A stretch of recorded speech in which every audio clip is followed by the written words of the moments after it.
Hello class, welcome to week 3 of Language and Society. This week we will continue to look at phenomena that occur in multilingual societies, as well as ways to analyze language use and choice within those societies. Last week's lecture was heavy on explanation, and this week's and next week's lecture will be structured a bit differently.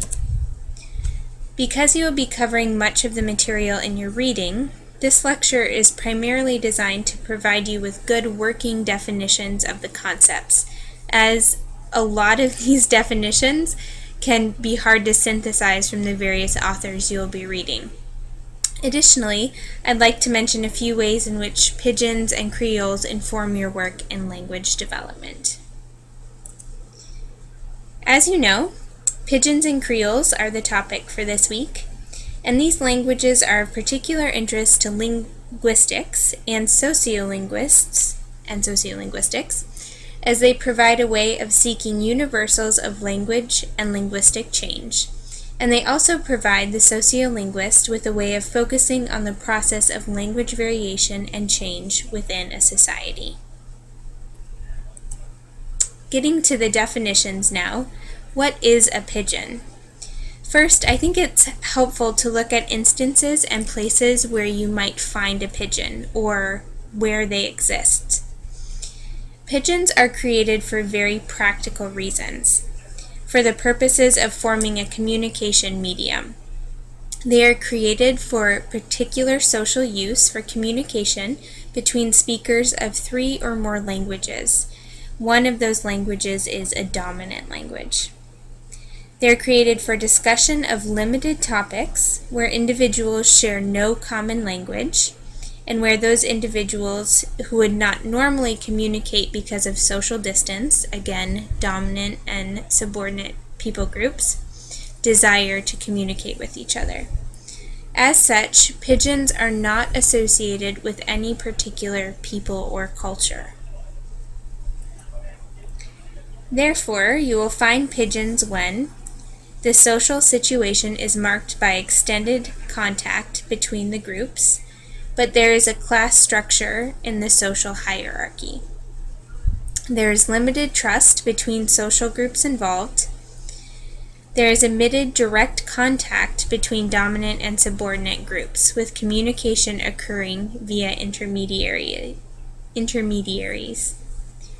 There's no available lingua franca or language of wider communication, and where there are particular limited communication needs. Pidgins serve for a particular communication for limited topics. For example, to facilitate trade communication regarding the processing of raw coconuts into coconut oil. All that to say, here are the characteristics of a pidgin, which can also serve as a definition. There are no native speakers of a pidgin. Often, as a result, pidgins are used in restricted domains and functions, and there will be more about the topic of domains in next week's lecture. A pidgin is typically, but not always, a language that is formed because of the contact between people groups. Socially, pidgins are often spoken where there is an imbalance of power. Speakers of one language, such as a European language, dominate speakers of other minority languages. They may not be minority languages in their country, but in terms of global languages, they are minority, resulting in economic and social disadvantage. Pidgins are a reduced variety of a normal language. As a group, pidgins do evidence a simplified structure.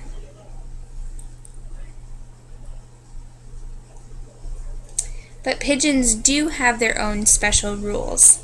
Pidgins are not random vocalizations or baby talk, as some thought at first, but they are rule-governed.